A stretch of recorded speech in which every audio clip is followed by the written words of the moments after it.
మనందరికీ సముద్రం ఒకేలా కనిపిస్తుంది.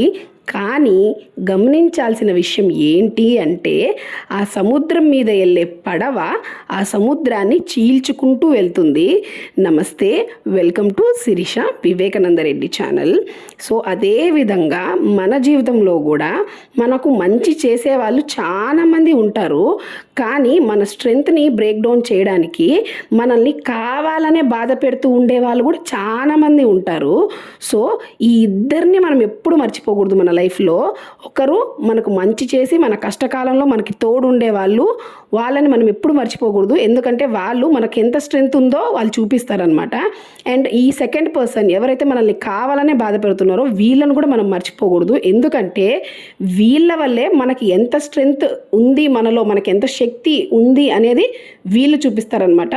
సో మీరేమంటారు? నా కామెంట్ బాక్స్లో చెప్పండి. Thank you for watching.